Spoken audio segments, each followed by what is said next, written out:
बिस्मिल्लाहिर्रहमानिर्रहीम। अस्सलाम वालेकुम नाजरीन, मैं हूं जेएम जमाली और आप देख रहे हैं डिजिटल के सबसे बड़े चैनल न्यूज़ पाकिस्तान का प्रोग्राम ए टू जी। नाजरीन, आज के प्रोग्राम में सबसे पहले बात करते हैं पीटीआई की सियासत की।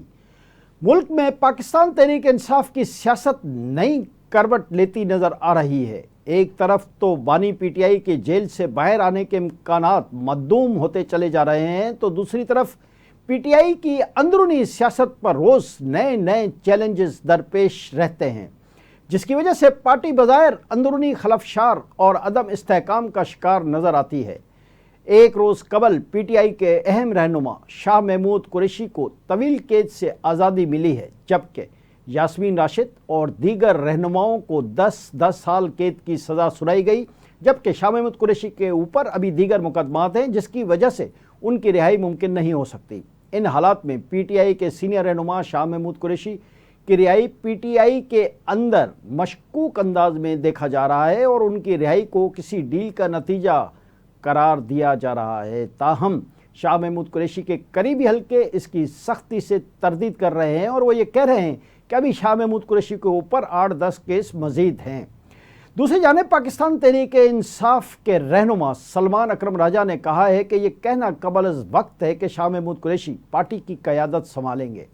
सलमान अकरम राजा की तरफ से इस किस्म का बयान शाह महमूद कुरैशी के हवाले से बहुत सारे खदशात को जन्म दे रहा है। इस्लामाबाद हाई कोर्ट में मीडिया से गुफ्तगू करते हुए उन्होंने कहा कि शाह महमूद कुरैशी पर अभी भी 8-9 मुकदमात बाकी हैं। ऐसा नहीं है कि वो बाहर आ रहे हैं। सलमान अकरम राजा ने कहा कि अभी देखते हैं क्या होता है, फैसला साज मंसूबा क्या करना चाहते हैं। पूरी कौम को बताया जा रहा है कि निज़ाम इंसाफ अब निज़ाम इंसाफ नहीं। उनका कहना था कि हम लड़ते रहेंगे, हम अदलिया की आज़ादी के लिए बात करते रहेंगे, पूरा निज़ाम कंट्रोल में है, ये आवाम के लिए चैलेंज है, जिंदा कौमें जवाब दिया करती हैं। वाज़ेह रहे कि लाहौर में इंसदाद दहशत गर्दी की अदालत ने 9 मई के शेरपाव पुल पर जलाओ घेराव केस में पीटीआई के रहनुमा शाह महमूद कुरैशी समेत 6 मुलजमान को बरी कर दिया। इंसदाद दहशत गर्दी की अदालत के जज अरशद जावेद ने रात गए कोट लखपत जेल में मुलजमान की मौजूदगी में महफूज फैसला सुनाया था। अदालत ने जलाओ घेराव केस में शाह महमूद कुरैशी, हमजा अजीम, एजाज रफ़ीक, इफ्तिखार अहमद, राना तनवीर और ज़ियास खान को बरी कर दिया था। इसी मुकदमे में उमर सरफराज चीमा, डॉक्टर यास्मीन राशिद, एजाज चौधरी और मियाँ महमूदुल रशीद को 10-10 साल कैद की सज़ा सुनाई गई थी। जी नाज़रीन, दूसरी तरफ वज़ीर आज़म शहबाज शरीफ ने कहा है कि गैर रस्मी मईशत के सदेबाब के लिए इन्फोर्समेंट से मुतल्लिक मज़ीद इक़दामात किए जाएंगे। शहबाज शरीफ की ज़ेर सदारत FBR की जारी इस्लाहात पर जायज़ा इजलास मुनक्किद हुआ, जिसमें वफाकी वज़रा अताउल्लाह तारड़, अहमद खान चीमा, आज़म नज़ीर तारड़, चेयरमैन FBR और दीगर हकाम शरीक थे। इस मौके पर गुफ्तगू करते हुए वज़ीर आज़म मियाँ मोहम्मद शहबाज शरीफ ने कहा कि FBR की डिजिटलाइजेशन के अहदाफ के हुसूल में मुआवनत मिली है।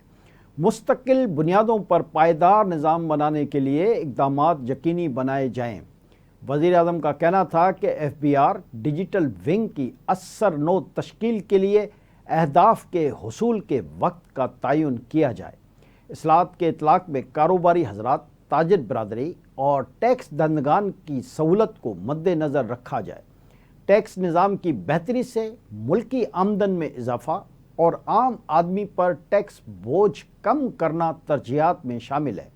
शहबाज शरीफ ने FBR हकाम और इस्लाहात में शामिल अफसरान व एहलकारों की कोशिशों की भी तारीफ़ की और आइंदा हफ्ते तजावीज़ से मुतल्लिक काबिल अमल अहदाफ और मुद्दत का तयन करके रिपोर्ट पेश करने की हिदायत की। जी नाज़रीन, इधर एशियाई तरक्याती बैंक ने जुलाई के लिए एशियन डेवलपमेंट आउटलुक रिपोर्ट जारी कर दी है। रिपोर्ट के मुताबिक अमेरिका की तरफ से टैरिफ में इजाफे के बायस बरामदात में कमी का इम्कान है। आलमी तजारत में गैर यकीनी और कमज़ोर मकामी तलब से भी खत्ते के दीगर ममालिक के शरह नमू मुतासिर होगी। रिपोर्ट में बताया गया है कि रवां साल खत्ते की शरह नमू 4.7% رہنے کا امکان ہے، جبکہ مختلف تنازعات سے عالمی تجارت مزید متاثر اور توانائی کی لاگت بڑھنے کا بھی خدشہ ظاہر کیا جا رہا ہے۔ رپورٹ کے مطابق چین کی پراپرٹی مارکیٹ میں اندازے سے زیادہ گراوٹ سے عالمی تجارت متاثر ہوگی۔ خطے کے ممالک میں زرعی پیداوار میں اضافے سے مہنگائی 2% تک رہنے کا بھی امکان موجود ہے، جبکہ امریکہ کی طرف سے ترسیلات زر پر ٹیکس عائد کرنے سے ایشیائی ممالک کی مشکلات میں اضافہ ہوگا۔ رپورٹ میں مزید کہا گیا ہے کہ بھارت، فلپائن اور پاکستان اس سے زیادہ متاثر ہونے والے ممالک ہوں گے۔ رپورٹ کے مطابق پاکستان میں گزشتہ مالی سال میں مہنگائی میں بڑی حد تک کمی ہوئی ہے اور رواں مالی سال بھی پاکستان میں قیمتوں میں استحکام رہنے کا اندازہ ہے۔ علاوہ ازیں پاکستان کی شرح نمو گزشتہ مالی سال میں 2.7% رہی اور رواں مالی سال میں پاکستان کی شرح نمو کے ہدف 4.2% میں کمی نہیں کی گئی۔ رپورٹ کے مطابق پاکستان کے صنعتی اور خدمات کے شعبوں میں ترقی کا بھی واضح امکان موجود ہے۔ جی ناظرین، دوسری جانب پاکستان کی معیشت کے حوالے سے ایک اچھی خبر یہ ہے کہ پاکستان اسٹاک ایکسچینج میں کاروباری ہفتے کے تیسرے روز مثبت رجحان دیکھا جا رہا ہے۔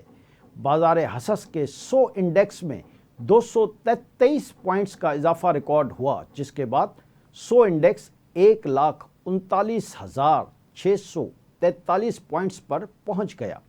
آج کاروبار کے دوران 100 انڈیکس 1,40,202 پوائنٹس کی بلندی پر بھی پہنچا۔